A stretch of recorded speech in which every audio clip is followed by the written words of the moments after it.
Now, it's time to take part in the first plenary by Dr. Albertus Denny Handoko, talking about one reactions at a time tackling climate change through Photo-Electrocatalytic reaction. And we will have Dr. Aziz Madini as the moderator in the panel. We would like to invite Dr. Albertus Denny Handoko and Dr. Aziz Madini to the stage.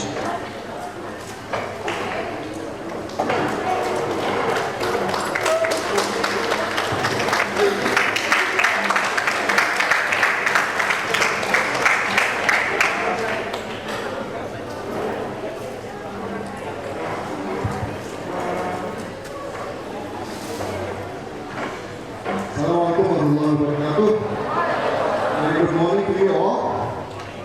We are happy and honored to have our guests today.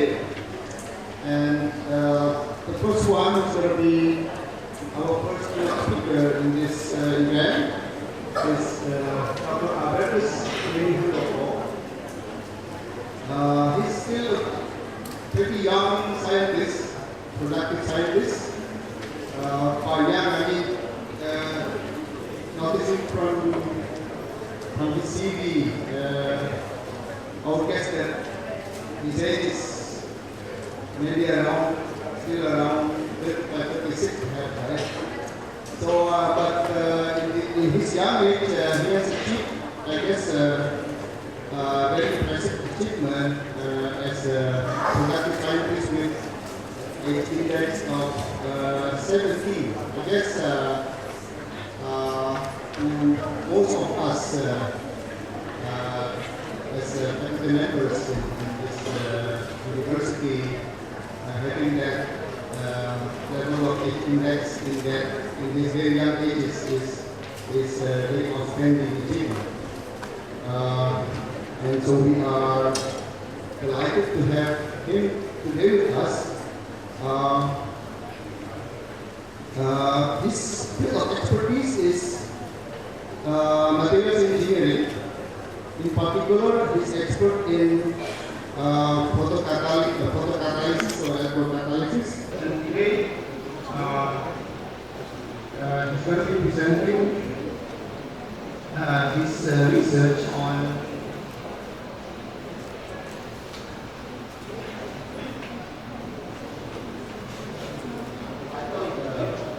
reaction at time, tackling climate change through photo or electrocatalytic reactions.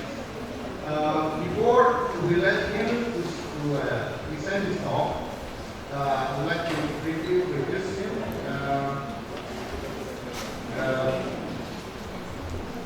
Dr. Albertus Denny Handoko went through all his higher educations in Singapore. In the Nanyang Technological University, Singapore. In 2001, he did his bachelor study in the field of materials engineering with a special program called second upper honors with the basis entitled Oxide Films IKA directed for nano or micro. And I guess during his bachelor study, he also went through some research-related position as a research officer in the Design and Growth Group, Institute of Materials Research and Engineering under ISMART, which is until now his full affiliation. So in that position, he has gained a lot of experience and expertise on material synthesis, especially on low temperature hydrothermal synthesis and other experiences in this field. So he did that during 2005 to 2010. Oh, actually, before that, he also joined Singapore. This is during your undergraduate study, right? in 2003-2004. So he did not only go to school, formal school, doing this undergraduate study, but he also joined industrial campus. And during his PhD study, he started his PhD program in August 2005. He graduated October 2011, obtaining the degree of Doctor of Philosophy from Nanyang Technological University, Singapore, with a thesis entitled Hydrothermal Synthesis of Electric Piezoelectric Materials under the advisor of Professor Majan and Professor Pedro.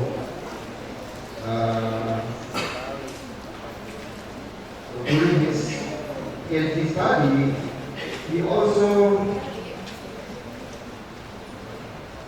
as I mentioned already before, joined the design and draft group research as a researcher. And after he finished his PhD degree, he went for a postdoctoral research fellow position during 2013 and 2016 at the Department of Chemistry and the National University. So we can hear that he did at least 2 postdoctoral fellowships. First at the NUS, and another one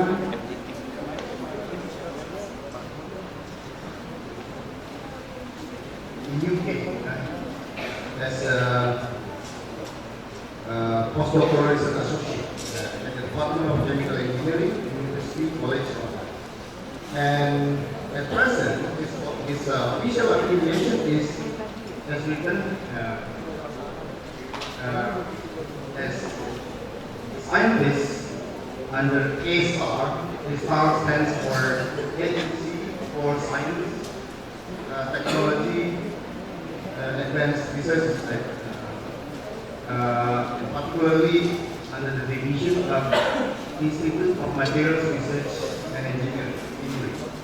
And today he's going to share with us his current research on one reaction at a time, affecting climate change, 2 photo and electrocatalytic reactions, which I believe that this research should be of interest of either chemists or physicists, and hopefully by us paying attention to this talk today, we'll gain a lot of knowledge and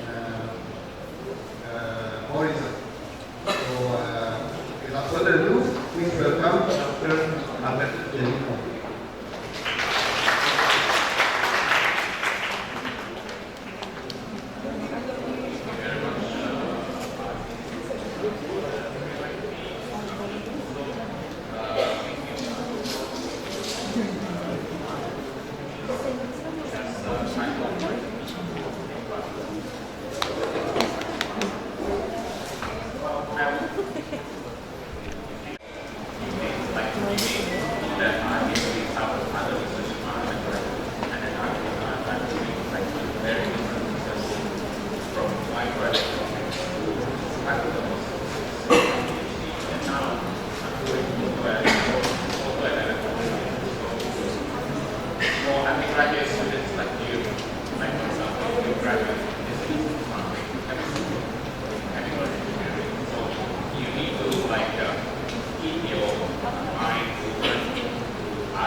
why ASTA is more because I know Singapore. So we are one of the family of the Singapore's research ecosystem. So in Singapore we have four universities, NTU, NUS, SUTD. This is the newest undergraduate research institute called the Singapore University of Technology and Design, in collaboration with MIT. And then also we have the Singapore Management University. Apart from the university, we also have industrial parks where real industries, like for example, we have here in Jurong Island, these are the industrial park that focuses on the petrochemical industry. Shell, BP, ExxonMobil, they have all factories there, and also research and development. We also have the Seletar Research Park, this is number 10, where a lot of aerospace companies like Rolls-Royce, Boeing, they have like research and development in that area. And ASTA is one of the ecosystem. We are kind of like the bridge between the academia, the pure scientific research, and industry. So what we are trying to do is we are trying to advance science, and then at the heart of it is we want to further the economic growth. So that means we need to help the small and medium size company. So ASTA have four main pillars: biomedical research, which deals with biology, biomedical, drug delivery, gene research. And then Science and Engineering Research Council, which is like myself, we're dealing with chemistry, dealing with materials research and so on. And the Accelerate, which is the commercialization arm, if you have patent, if you have a connection to the industry. And also the next is the ASTA Graduate Academy, where we give out scholarships not only to Singapore citizens, but also about 40% of it is actually from diverse, more than 60 countries. This is a particular of my institute. This is the picture of the director, and then this is the advancement that we had in the institute. So this picture is actually about 50 by 50 micron. So this is generated by depositing very small nanoparticles, and then this is the smallest possible color image using the plasmon resonance of the nanomaterial.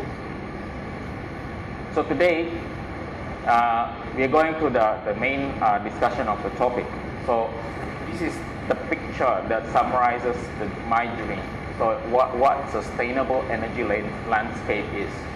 So we already now have electricity generation using solar, wind, and hydrothermal energy. So you can generate electricity from renewable means. And then you can also now capture the CO2, and then you feed it into some reverse photogas shift reaction, and then you generate something useful, like for example hydrogen and other fuels for running cars or generating chemicals. But catalysis can play a big role in this. Sorry. It's potential to have a play in the role because it can actually accelerate this. It can feed the electricity and the CO2, and then it forms a product that feeds itself, so it can create a CO2 and the electricity loop. This is our agenda today. So we are talking about one reaction at a time. So these are the 4 different reactions that I'm going to talk about today. So by the end of this lecture, the key message that I want to let you is thorough understanding of materials and mechanism are key to understanding this to make efficient reaction. First, I'm going to talk to you just a little bit about photocatalysis, because I know Professor Yan is also going to talk about photocatalysis in the next lecture. So basically, photocatalysis is absorption of light from a semiconductor. So these 3 circles represent a semiconductor, where you have a valence band and a conduction band. Unlike in metal, where the conduction band and the valence band overlaps, if you have a semiconductor, they have because of the the localization nature of the bonding electron. It separates, and then in between there are some gaps that the electron states cannot exist. So if a sun irradiates, and the process of if the sun energy is higher than the band gap energy, so it generates electron and separates, and then finally on the surface it will force the reaction to both reduce and oxidation. So ideally the reduction and oxidation occur in one system with water and CO2, for example in the case of CO2 reduction to fuel. But the issue with this is that the biggest issue is that whatever the electrons and holes that you produce through the sunlight may not be long-lived enough so that it can react with whatever you want to react with. So one of the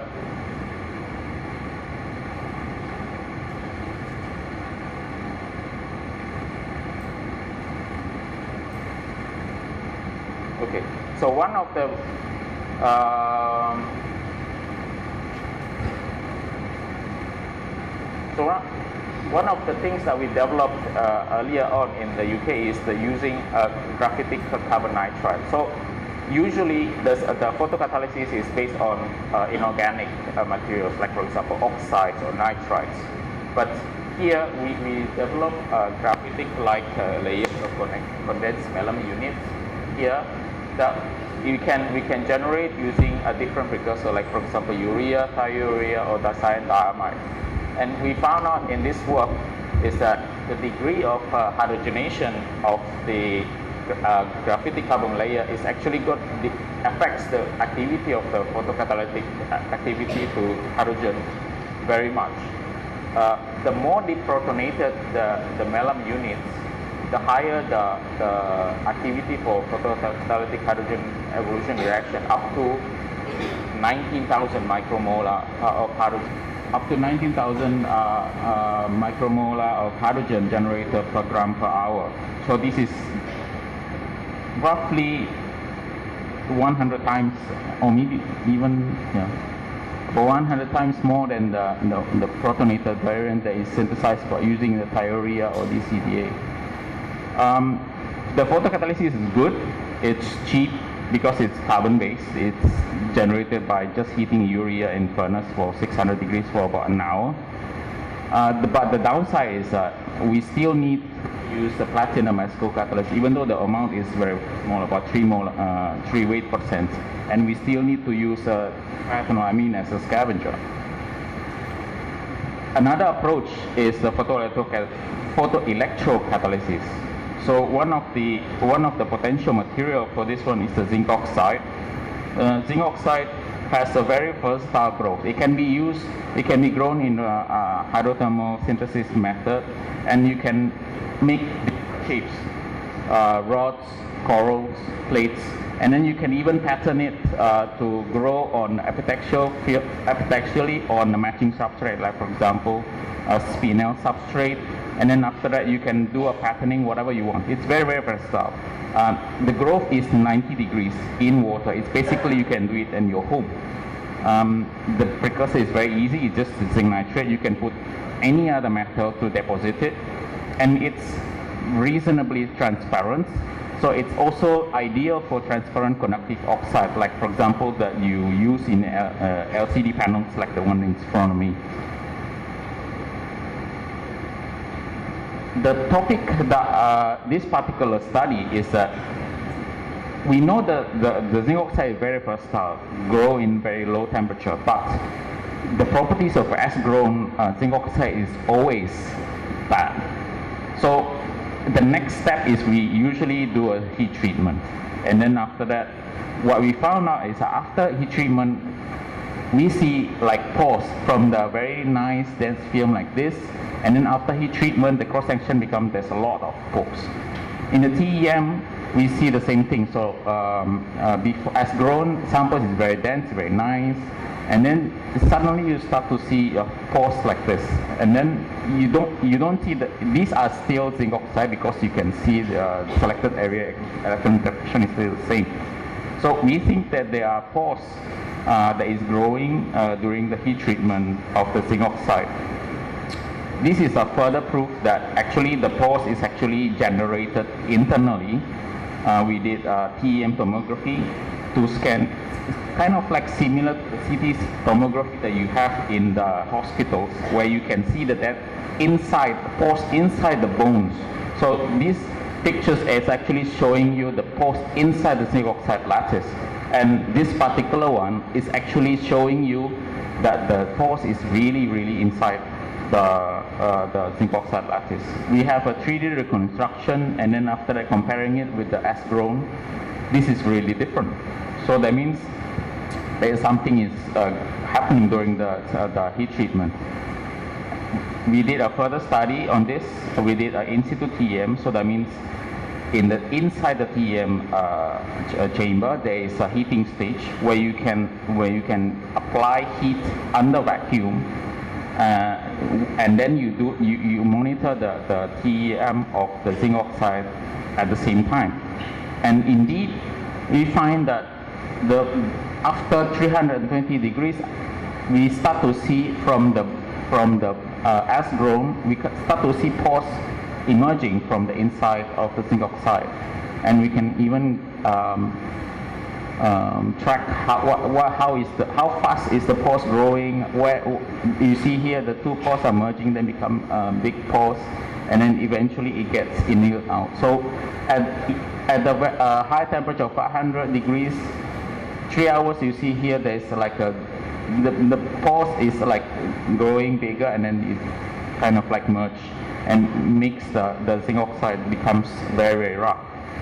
But we know that this is not the decomposition of zinc oxide, because the zinc oxide and zinc evaporation temperature is way higher than 550 degrees. So pores looks very horrible, but what we find out is that the pores is actually it can be exploited. You see here, after the heat treatment, the film is gradually become less transparent. So that means it absorbs more and more visible light region. So this zinc oxide can be used in the photoelectrochemistry water splitting as a photocathode or photoanode, depending on which side you put it in. And we show that the photocurrent is 22 times higher than the black line here is the S-grown. After heat treatment, after all the pores generated, then the photocurrent is 22 times higher. So understand, again, at the beginning I say understanding of the materials is key to improve the performance. Next I'm going to talk about is the possibility for CO2 reduction using photocatalysis. So in the previous slides, we just discussed about the very simple reaction of water reduction to hydrogen. And we also find out that it is also possible to reduce CO2 using photocatalysis. In this case, we use copper oxide. We use a different shape of copper oxide as a starting material. And you see here, this is a hexagonal octahedral shape, and then this is spherical, and then this is the spherical, and then I add a little bit of modification with the ruthenium oxide. So the first point that I want to make in this slide is that just depending on the shape, morphology, we can see a different activity in the preference for the photocatalytic activity. In this sense, the spherical one likes to reduce CO2 more than the octahedral one, and then the octahedral one, conversely, it likes to actually generate more hydrogen than the spherical one. So in this sense, copper oxide is a suitable candidate for CO2, even though the result is just carbon monoxide. Carbon monoxide is not particularly useful, but it is interesting because it is the first step that the CO2 is being reduced to something else. So it's demonstrating that first step that is important. But the issue is that the photocorrosion, like this, you see here, there's a hose coming out after the shining of the light, is still an issue, because that means it cannot be used in a prolonged time. So there are different strategies to address electron hole recombination. We could pair the spherical copper oxide with second material, either to extract the electrons, or we can also extract the hole. Because in this sense, the copper oxide is the catalyst for the electron reduction of CO2, but the hole serves no purpose, then it has to be extracted out from the system. In this sense, we selected ruthenium oxide, which has a band gap low enough to oxidize water to oxygen. And then, because of the band alignment, you can see that the holes can actually just jump to ruthenium oxide. This is shaded because ruthenium oxide behaves just like metal because of the conductivity. With the junction, we can improve the spherical CO2 reduction even further. So it's from average 50 carbon monoxide ppm per gram per hour into about five times higher with the mixing it with the ruthenium oxide. Similarly, the octahedral one, when we coat with ruthenium oxide, also shows a higher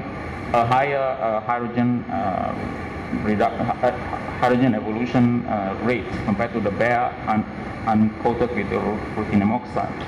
So that means the strategy works regardless what is the reaction that you're aiming, either CO2 or hydrogen evolution. And it also may act as a protection layer, because after 3 hours we can still see that the particles is more or less intact. There is still some degradation, but it's less severe than the unprotected ones. This slide shows you that the activity of the spherical is also available if it is only shined by visible light. So we block the whatever light that is below 430 nanometer, then we can show that it's still producing carbon monoxide, and that means it's actually also improving the light absorption behavior. So we did a little bit of further studies. We know that the coating with the ruthenium oxide, it improves the activity, but the key question, the differentiating question, is why. We utilize the absorption spectroscopy. This is basically a pump probe technique. So we shoot the photocatalysis with the white photon probe with a high energy, and then after that we probe at the different signal. And in this case, we can see and differentiate the whole signal and the electron signal by using appropriate scavengers. For example, if we add the sodium Na2SO3, sodium sulfide, it is a whole scavenger. Sodium sulfide can be oxidized to sulfate. So these should, when we add in the sodium sulfate, this portion here increases, so that means this is the electron signal. If we add in silver nitrate, which is an electron scavenger, the silver nitrate can be reduced to silver on the surface. You see an increased signal here, that means this belongs to the hole. So when we monitor the electron signal around 850 nanometer, now we find that the copper coated with ruthenium oxide has much higher, much longer lived electron. So that means the electron is staying longer on the surface because the holes is being extracted out by the ruthenium oxide, so that it can generate more and more CO2 reduction. So as a summary, in the photocatalytic section, we developed a graphitic carbon nitride. It's impressive. The internal quantum yield is about 26.5 at 390 nanometer. With a turnover number of 640, that's quite impressive.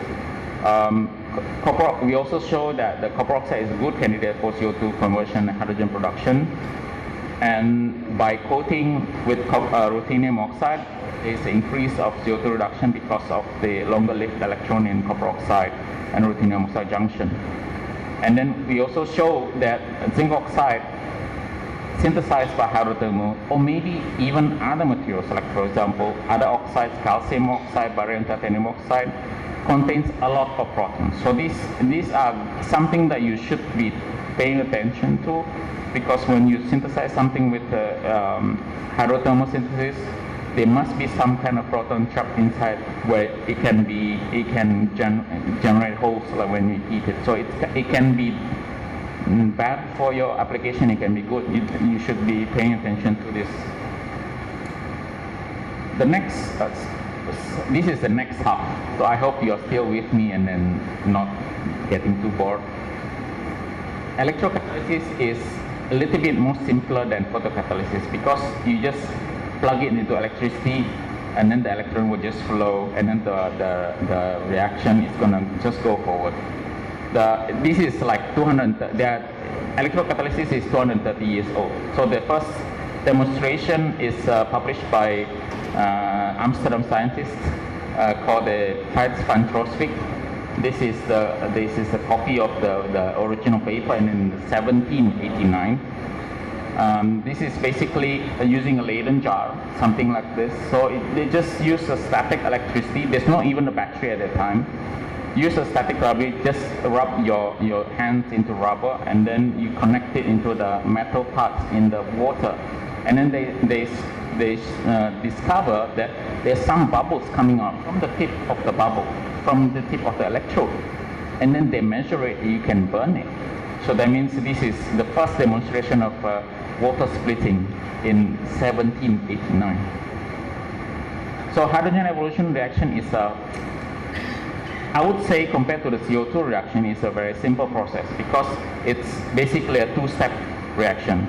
So you have water or proton near your surface, and then you have just bind one proton to the surface, and then bend the second proton to the surface, and then these protons is going to combine together and then just go off as hydrogen gas.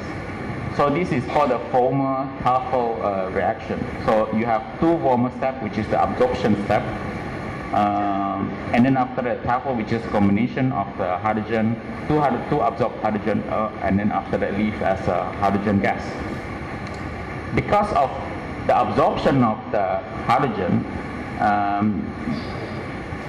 this fellow called the Sabatier, they find that the activity of catalysis reaction is related to the how strongly bind is the reaction intermediate. So in this case, there is like a volcano curve relation between the strength of hydrogen absorption and activity. So if it's too strongly bound, so negative number means it's very strong bound, the hydrogen can never leave the surface and then it will never be hydrogen gas. If it's too weak absorption, positive number, so that means the first step cannot happen. So there is no hydrogen on the surface, so you cannot really get any hydrogen evolution. So the most active materials is what you call it, the noble metal, platinum, palladium, rhenium. It has actually delta GH of near zero. But the problem is that these materials are rare and expensive. Now, very recently we discovered a very new class of 2D materials. These 2D materials is called MXene. It is basically a layered titanium carbide material. This is discovered by Professor Yuri Gogotsi in Pennsylvania. And basically, they find that using a HF etching, you can make layered materials like this by simply just etching away the atom of the titanium carbide. So this is the red one is aluminum atoms, the gray ones are titanium carbide, and then the black one are carbon. So after immersing in HF for some time, and then you just delaminate the layers, and then you find two-dimensional materials like this. So these are the layers. This is individual layers like graphite or graphene or MS2. So what we find is that the MXene is also having delta GS of very, very close to zero. So that means the properties should be, some of the MXene should be as good as platinum in a hydrogen evolution reaction. So we test the performance of the hydrogen evolution reaction of MXene, and then we find that depends on what is on the surface. So because of the etching is using HF, the surface is dominated in fluorine, so the more fluorine on the surface is actually block the hydrogen evolution reaction. So we do some post-treatment and then reduce the fluorine, and then the hydrogen evolution actually getting better and better. So the ideally the case should be around 0. So this is where the platinum lies.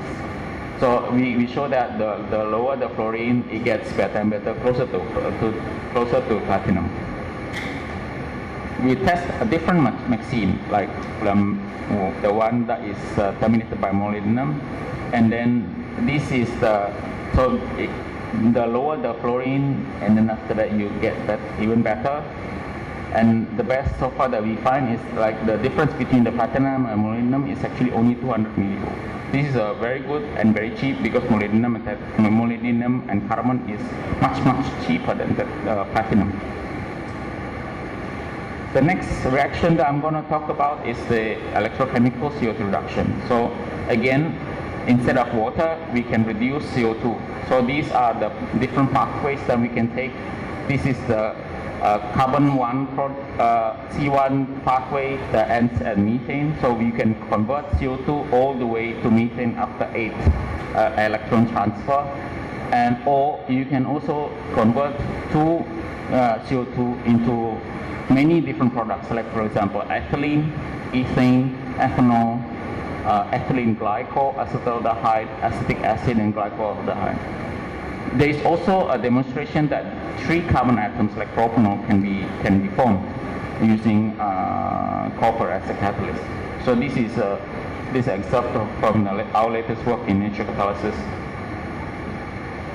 So copper is very special for CO2 reduction because it's the only metal that is able to produce high carbon chain. This is a very famous paper from Haramio group in Stanford. So it shows that all these products can be produced by copper. So that means there's about 17 different products. But this is also a problem because the reaction is not focused. So at one time it generates 17 products. So because the reaction is not focused, then it's difficult to optimize the process.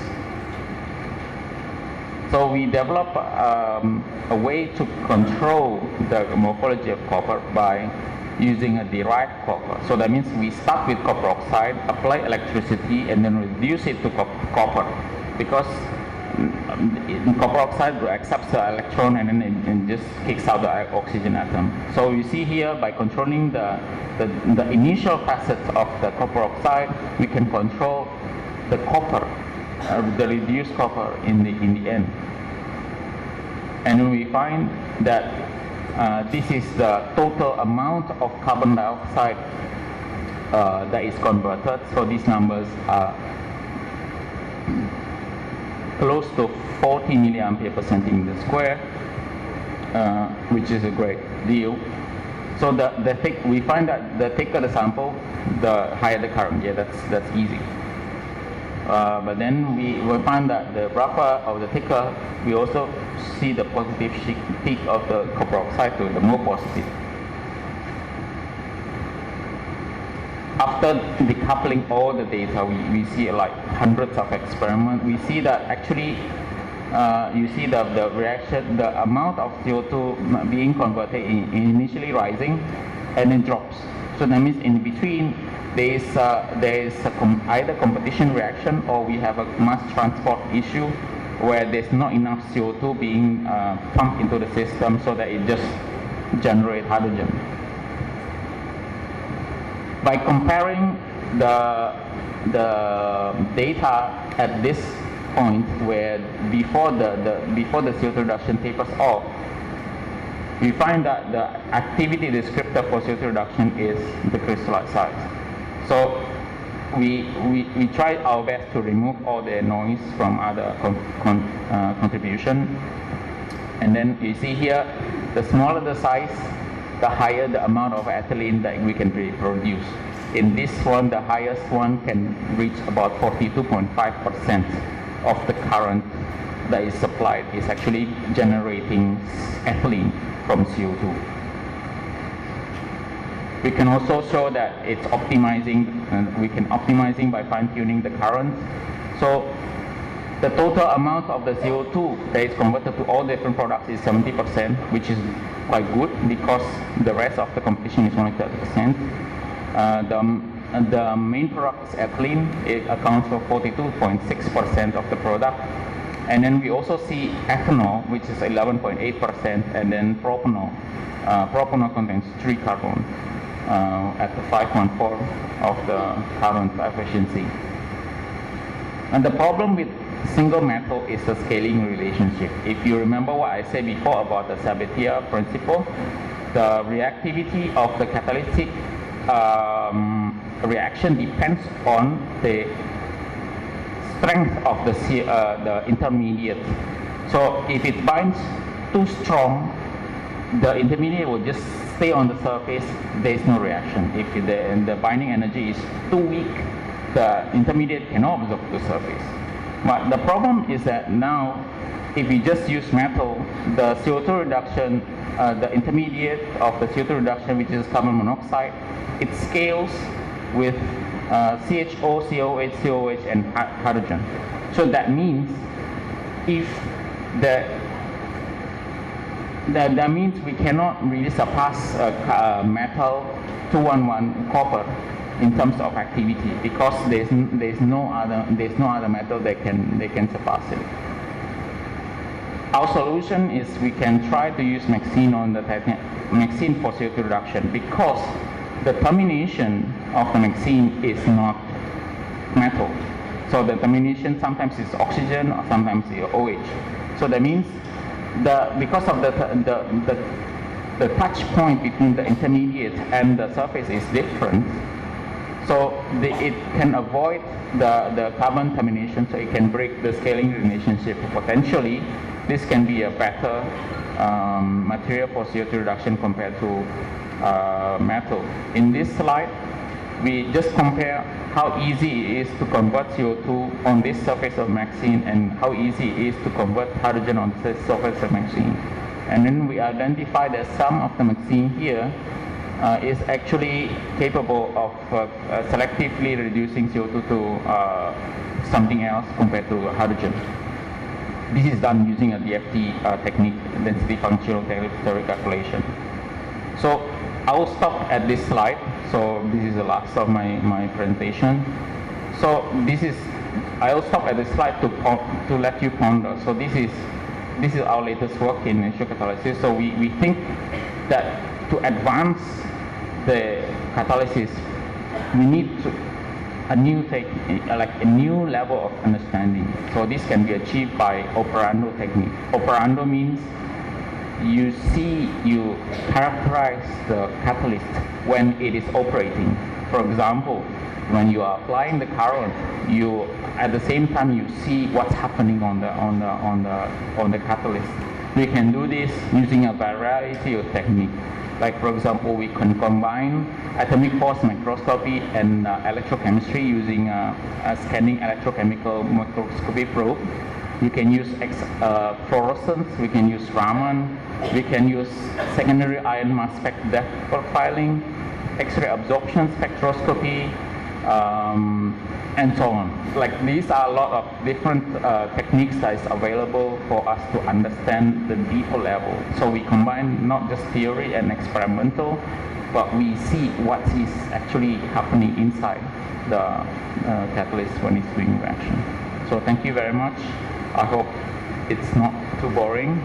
I hope you get a very good understanding of inspiring you to see there is different potentials with not just your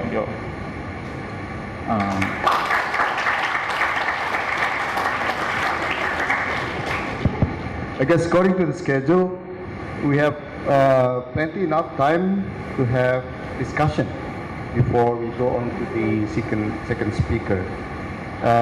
So I'd like to invite all of you to have questions. Okay, one. Any other? 2? Okay, I've seen 3 hands raised. So please mention your name and your department.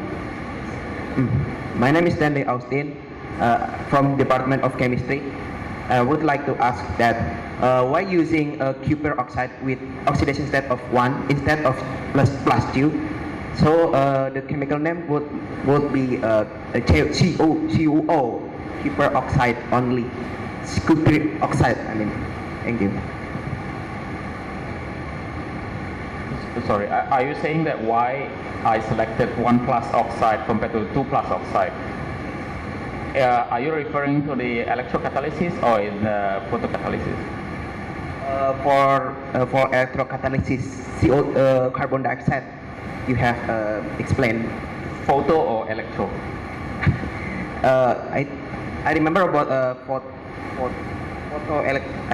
photo-electro. I think I remember about photo-electro.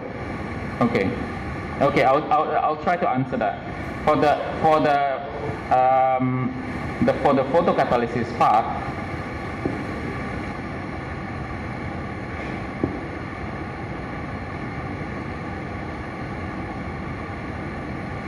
are you referring to this? Yeah. Okay. The reason is very simple. So in photocatalysis, I have already shown you. Let me see. I'll go to the very front. Okay, this one. So the reason is very, very simple. The only reason why Cu2O is better than CuO in terms of photocatalysis is because of the band gap and the band alignment. You see here, the separation and the band gap of CuO is smaller. That means it is better in absorbing the light. However, you need to remember the position of the conduction band. So most of the CuO is actually, the band gap is less than 1.5. So the color is black. So the color is about 1.5 to around 1.5 eV. And then the conduction band position is actually not enough to do anything. It's not enough to do proton reduction to hydrogen. It's not enough to do CO2 reduction to CO. You need to consult the table of the thermodynamic potential of the proton to hydrogen, which is theoretically at 0. But the conduction band of CuO is actually slightly more positive than 0. So it's not enough for the conduction band of the CuO to perform the reduction, unless you are actually, the CuO, the conduction band is also not deep enough to oxidize the water. So this is the reason the CuO is not really used in this for the photocatalytic or photo-electrocatalytic reaction. But in the photo-electrocatalytic, it's a bit different, because then you apply externally applied bias into the film. So this will change everything. So the electron and hole generated is not just by the light, but you also apply another bias. So it's kind of like if you can apply something volt, like maybe negative 0.2 volts against the film, then you can actually you can supply a lot of electron to the conduction band, and then it raises the conduction band. So it's the level of energy can be sufficient to reduce this. So in answer to your question, it is possible to use CuO in photo-electrocatalysis, but not for photo only. Photocatalysis is not suitable. If you just understood the terminology of photo/electro means both processes are performed simultaneously. Yes. Yes. Okay. The second, question. Hello, my name is Dia from Laboratorium of Chemistry. I was have a research about material advanced as well, and have an application in photocatalytic field. And what I found interesting about my materials is it's actually peroxide materials, but it has a band gap that narrow. It's about 1.65, but when I apply it on a visible light, it has a percentage of degradation that's small. I assume that it was because of the recombination, but I don't know why the materials like that could be recombinated. I mean, what generally causes of the material can be recombination when the photocatalytic activity is happening? That's my question. Okay, so for a perovskite, are you referring to the inorganic perovskite or organic perovskite? Inorganic. 1.65 band gap is Yeah. actually very, very small for perovskite. What is the color of your perovskite? It's black color. Oh, really? Yeah. Okay. Oh, okay, it could be a new kind of perovskite, but 1.65 is actually definitely a bit low for perovskite, but it's not impossible. So to answer your question, it's not very straightforward. So you need to see what is the structure, and then after you need to find the band structure. This is very important. The band structure of the because if the material is known, then there must be someone that has already studied the density of states of the perovskite. So that means you need to see whether the band gap is first, is it a direct band gap or is it indirect band gap? Indirect band gap, and then after that, do you have a possibility of defects? Because defects, I say before here, in between there should be no state that the electron can exist. However, if there is defects will like kind of like create new states in between the two bands, and then after it's actually making your actual band is actually smaller than what it's supposed to be. But then this defect is also can happen as can play a role as like this, instead of this recombination from here to here, which is very difficult, it can recombine from the conduction band to the defect state. Then this makes your electron become useless because it just recombines to the defect state, and then it goes back. In order for you to see what's happening, you are trying to degrade organic waste. Organic waste. So your reaction target is oxidation reaction. You could try by adding an electron scavenger. So you can try to see electron scavenger, and then you see whether the activity is actually increasing. But you need to be very careful because most of the electron scavengers are metal based, and this metal base can also act as like a catalyst for degradation of organics. So you need to look at this angle. Thank you. Yeah, I've seen there's another one, right? The third question. Hello, my name is Arik from Department of Chemistry. Thank you for your great and interesting presentation. My research is about same as this photocatalyst to convert carbon dioxide to methanol using CO2 oxide deposited in titanium dioxide nanotube. My question is, in my system, in my cell, oxygen is generated. As we know,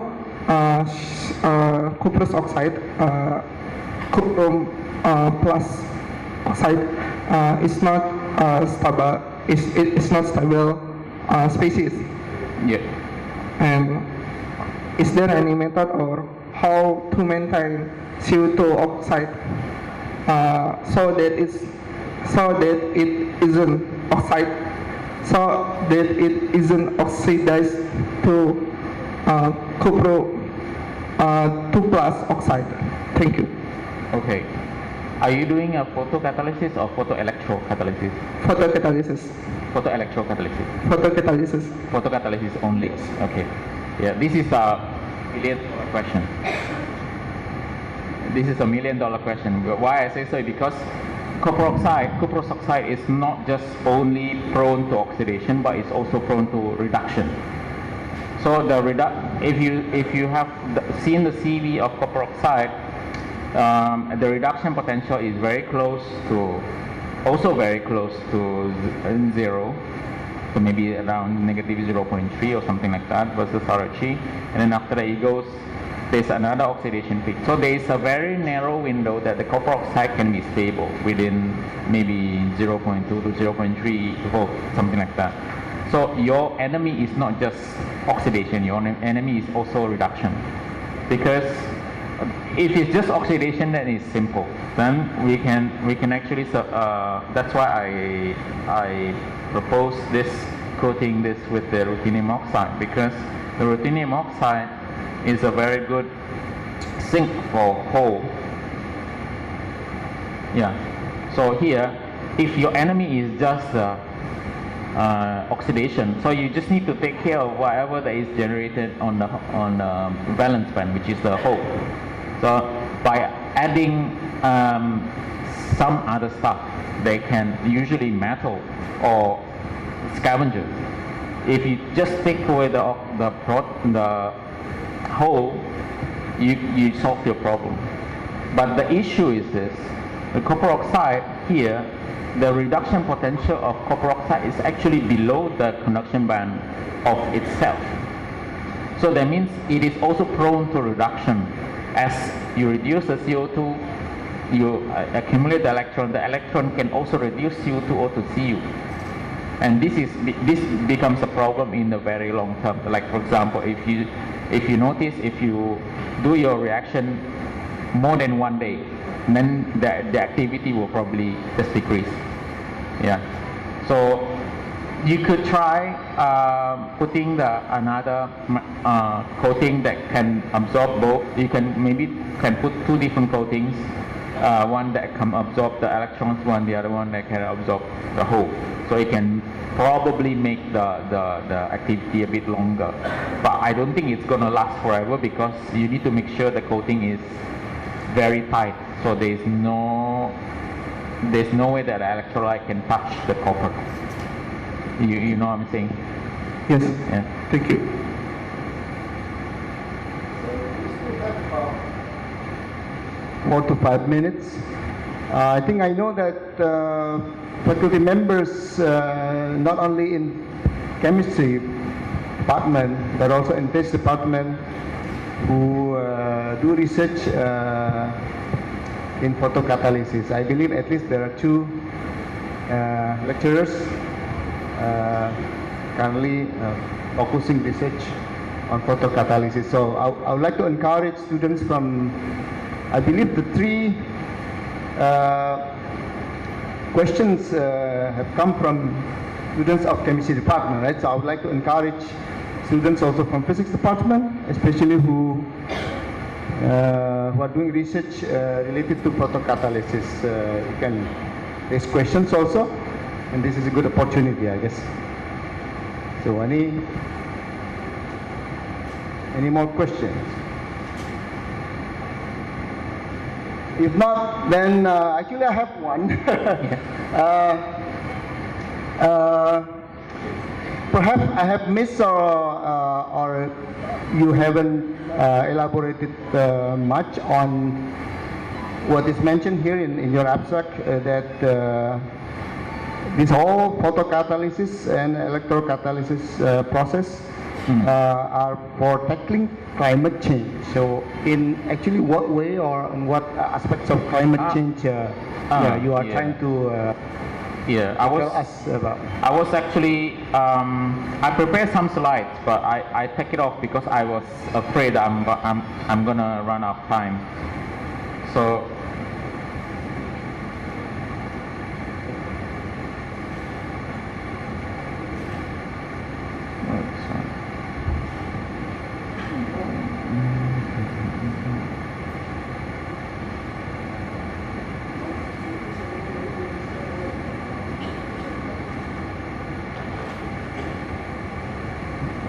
me just go to my experiences.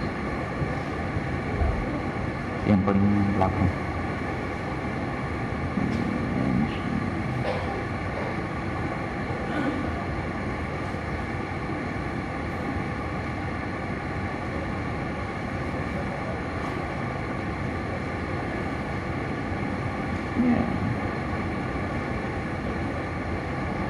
Okay, I think one of the motivation is this slide. I just put it back at the end because I thought this is like something that you probably have already seen so many times. So I'll just take it out. So the issue about the climate change is twofold. There is increase in the atmospheric CO2 year after year. So even from the very beginning of the record, 1960, it was just still going up. I mean, I understand that there's still some people that claims that, okay, this is a natural progression of what the Earth is going on, but there is more and more irrefutable evidence that this is actually man-made. So it's related to whatever that we are doing. So we keep on burning fuels. Like for example, the way we generate electricity currently, we use coal, we use petrochemical, we use natural gas. So these are what they call it, a fossil fuel. So it takes very, very long to recover. Once you burn it, you generate CO2 back, then it actually makes these things worse. So in a way, the photocatalysis is actually offering a bridge between the existing infrastructure. Sorry, can you go to the very beginning slide, the first slide? Yeah.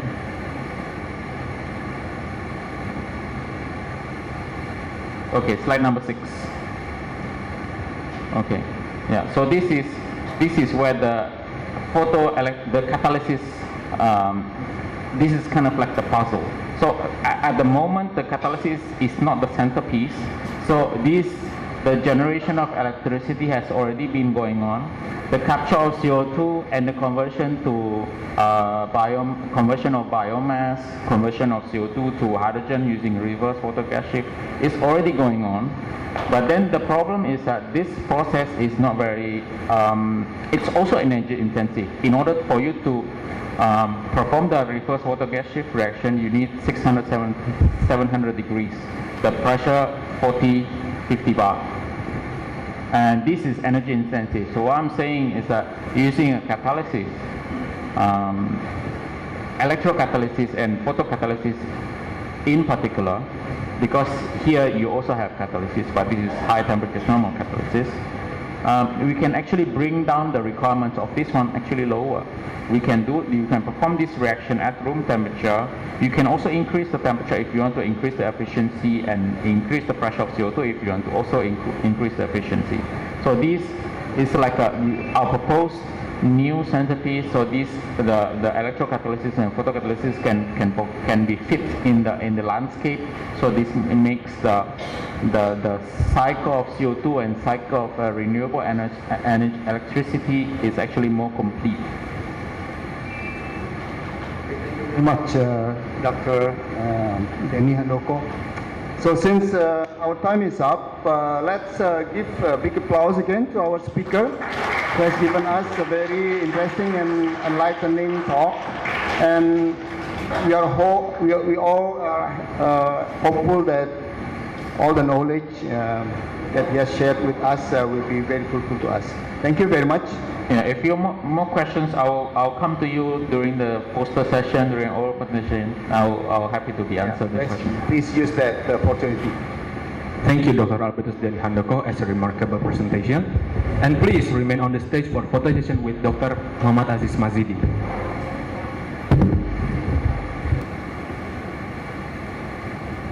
And now we invite Mr.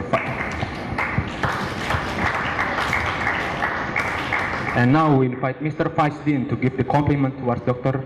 Albertus Denny Handoko.